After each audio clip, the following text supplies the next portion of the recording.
Everyone is creative. Everyone is creative. Everyone is creative. Everyone is creative. A creative life requires bravery and action, honesty and hard work. We're here to support you, celebrate with you, and encourage you to make the things you love.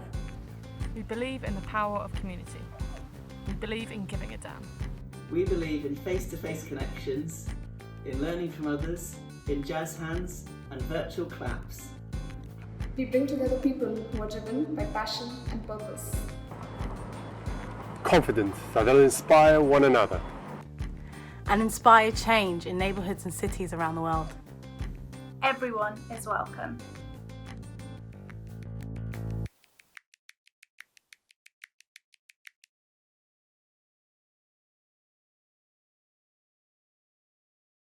But a few years ago, we had an event, I think it was February of 2018, where we had a talk by an illustrator called Archie Proudfoot. And at the end of our events, we usually have a section where we call community minutes, where anyone from the audience can take the stage and they can announce whatever that they have to announce, whether they're looking for a flatmate or they're looking for help with a project, or they're hiring, or they're looking for a job, or need some dating advice, whatever it may be. And I remember distinctly, someone from the audience stood up and unrolled this massive canvas, and it was Karimah. And she said, "Hey, I'm an artist, I'm a painter, and I'm here to share my work." And the room stood still. And I think we were all captivated by, firstly, the size of that canvas, because it was massive. But also, the art, it has a lot of emotion, has a lot of sort of deals with identity and the self and all of those things. But more than anything, I think Karimah's art has a lot of movement. And so I'm always a big fan of her work, and I'm really, really excited to have her join us to speak. She's going to talk about her creative journey and some of the projects that she's been working on. She's currently doing a project during lockdown and during the pandemic that I cannot wait for her to share with you. So without further ado, please join me in giving a round of applause to Karimah. Hello, can you hear me? Can I have a thumbs up if you can hear me? Okay, great. Yeah, so I'm Karimah. Leon, your performance was incredible. Thank you for that, and thank you everyone for inviting me. So yeah, as Al said, I'm a painter, an artist. I usually paint people because I just love to connect with anyone that I can find. And I do kind of mural art, street art, community workshops. And like Al said, the theme for this month was nature. So I've kind of taken a little bit of an artistic license with it, and today I'm going to talk about the healing power of nature. Or the healing nature of creativity, more like. But yeah, it's been really important to me during lockdown, and I kind of wanted to address something about the state of lockdown. And first of all, I think something that I'm really interested in and that is really important is I just want to know how everyone is feeling. So if you can all just pop in one or two words in the chat of how you're feeling. Any emotion, anything is welcome here right now. Happy, restless, exhilarated, energized. I feel like a lot of this is down to you, Leon. Optimistic, relaxed, uncertain, yeah. And so something that I've been finding quite helpful for me right now is just learning grounding techniques. So I think maybe if we spend 2 or 3 minutes, I want to show you a few things that I've learned that are super simple. And I can see your camera, so I can see if you're doing it. So just take one hand and put it on your belly. And then I want you to breathe in. And when you breathe in, try and get your breathe into the hand. So inflate your stomach. And then when you breathe out, deflate your stomach. So suck it back into your rib cage almost. And this is called diaphragmatic breathing. And we'll do 2 or 3 breaths like this. And it's really good at just calming your nerves and processing everything that's going on.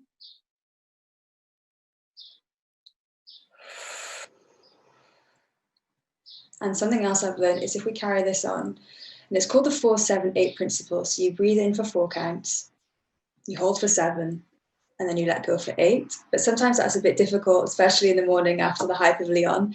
So if we do 4-2-4, so you breathe in for 4, inflate your belly,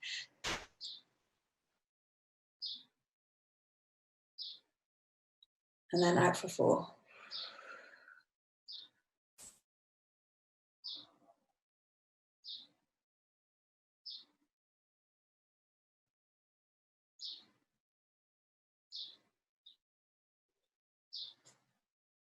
And you can just carry on that practice anytime that you feel that you need just to process something. If you chat in the how you're feeling right now, I always find it really interesting to see how your emotions can change so quickly. And what I find really beautiful is that when you say how you're feeling, you can see how other people are feeling. It's this thing that kind of binds you together.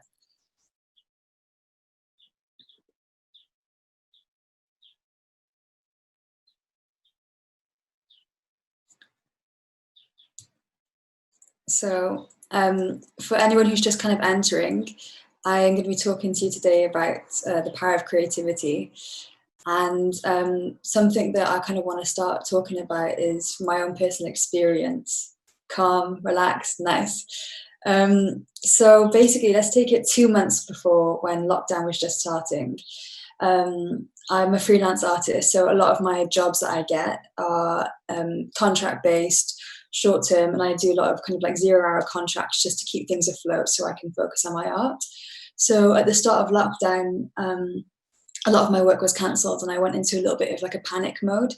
And something that I found I struggled with is almost like this feeling of creativity was a luxury, and like everyone was, you know, you're trying to survive, and creativity wasn't necessarily the first thing on my mind. And there's something that I've learned from this process already, like 2 major takeaways. The first was quite practically, like I need to have 6 months worth of savings just in case anything like this happens, especially as a freelance artist.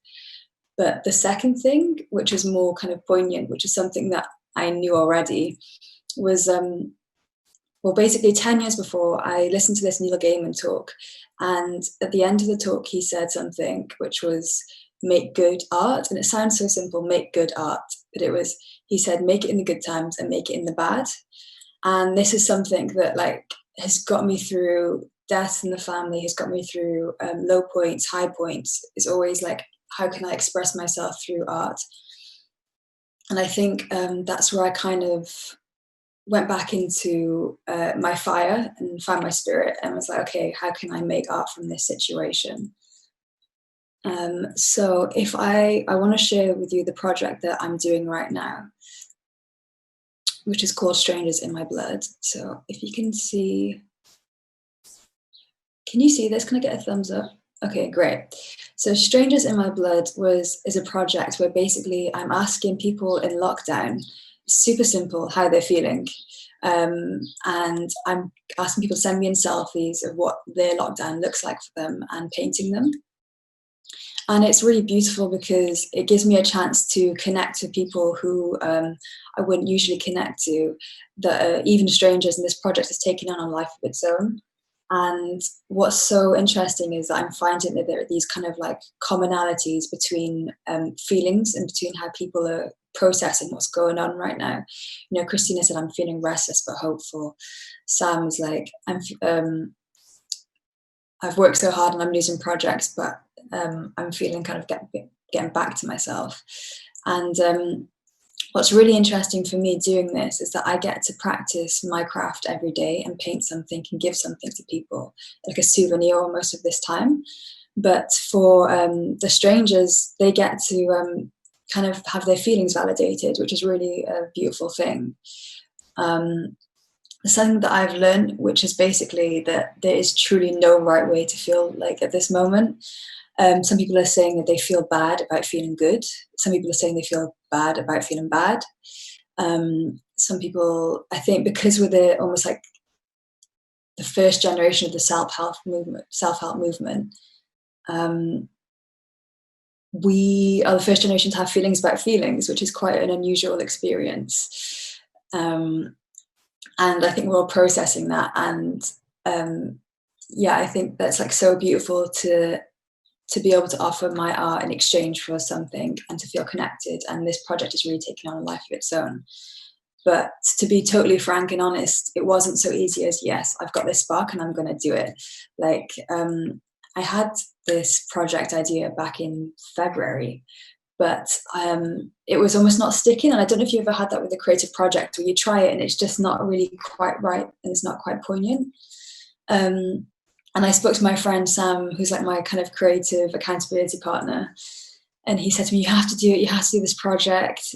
And I couldn't. I felt numb. I felt like creativity had been this thing that is now commodified, and I was being like putting this pressure on myself to produce when I just wanted to kind of process and grieve the loss of projects that I've been working for a month that I'm not going to get processed, or I didn't really want to just be putting things out, and I just needed time to like absorb the emotions I was feeling.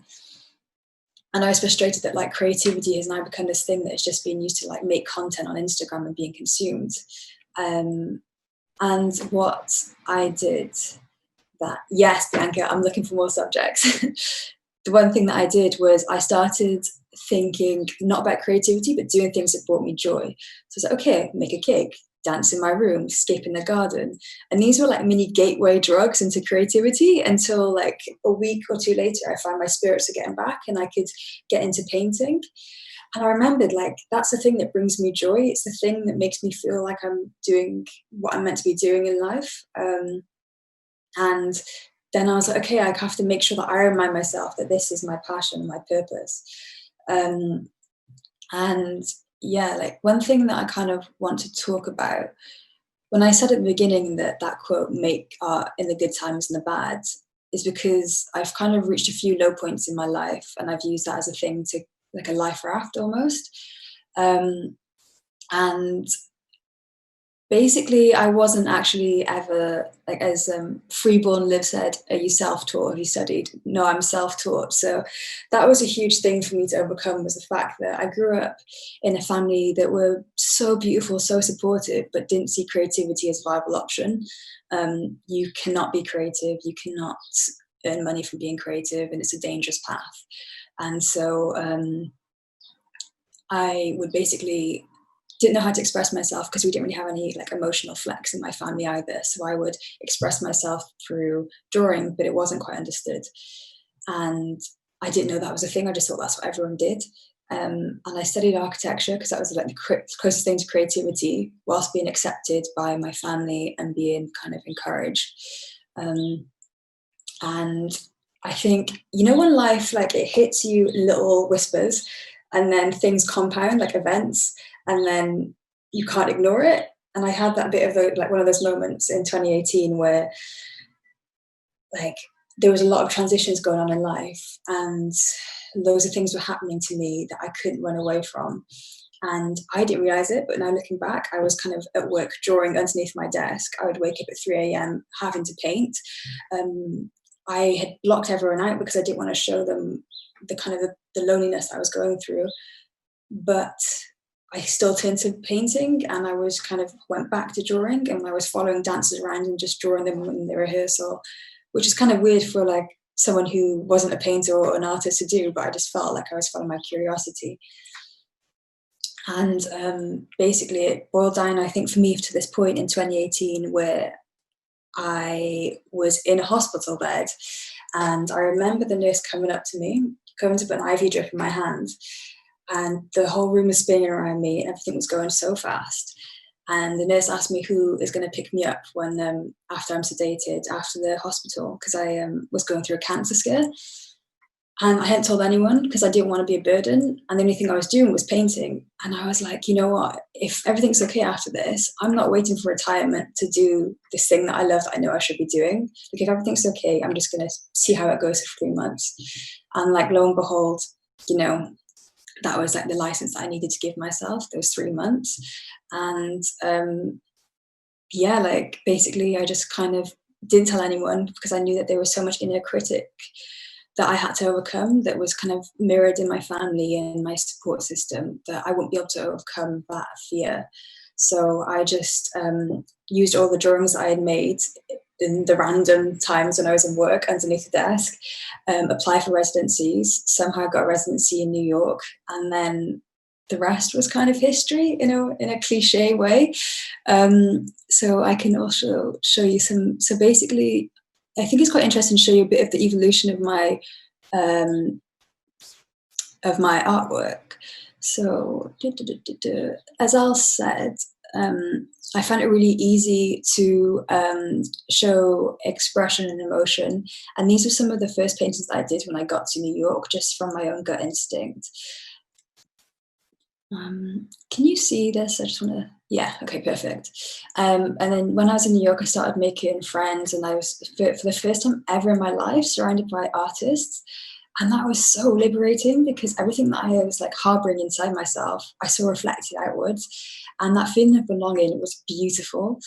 And that's why basically when I went back to London, I vowed to never let myself ostracize myself again and hide those parts of me. And this was the painting that I showed at Creative Mornings, where basically I started this series where I was following communities in London and painting them.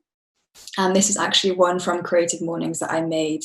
And so basically every time I did a painting, I wanted to show people what community they could go to, because painting is my filter that I can express myself. But every time I paint, it has to have a deeper idea. It has to link back to a person. And then from that, I've started to kind of now merge my two loves, which is space and architecture and painting. And that's where kind of doing street art and murals is coming back into it, and everything is just kind of coming full circle. And I'm getting to do workshops with children where I can kind of give them some of the encouragement that I wish I had, which was about, like, you know, the art world isn't as scary as we think it is. It's not full of drugs and drink and rock and roll, and actually there are people that are pretty wholesome and really friendly. And now I'm just going around London doing live paintings with dancers, and like, I don't know how, but it's just a really beautiful experience right now, and I'm so grateful. And I'm really grateful just to be able to carry on this idea of painting people and connecting with people. I think it's just so beautiful. And yeah, like, I think if one thing that I want to say is that basically, like, really truly creativity can heal you, because I think for so many of us we struggle to express ourselves, because words are beautiful but they can't always like stick to the big stuff going on inside. So if that's like cooking or like singing, reading, dancing, football, anything, like anything that's truth, for me is creativity. Like, they're the same thing and they're from the same source. And so, like, yeah, I think a takeaway is, if you have 5 minutes or half an hour today, just follow something that gives you joy. But then if you're like feeling pretty brave, then I would say use this chance to almost like reinvent yourself. Like, for me, having that chance to go to New York was like taking myself out of the environment, out of the inner critic, and following the thing that was in my belly. And I feel like quarantine right now is hard, but it's like you're away from a lot of the criticism maybe that you put on yourself. And so you can give yourself this time to have, to almost like reinvent yourself and that art career that you want, or that creative career that you want. Yeah, and I think that's where I'm going to leave it, because it's short and sweet, but I want everyone to know that, yeah, creativity is just such a beautiful thing, and everyone like deep down is creative, and that it can really heal you. And lastly, yeah, I'm still looking for people to get involved in the Strangers Project. I kind of want to collect as many responses as I can before lockdown ends, to keep me going basically for a year, so that I can finally publish it into a yearbook and have something like really beautiful at the end of this. So I can forward yeah, there we go. So yeah, if you message me on the Strangers Yearbook Instagram, I'd love to kind of collect responses. And that's me, I think. I'm going to leave it there. But yeah, thank you so much, everyone. Thank you so much, Karima.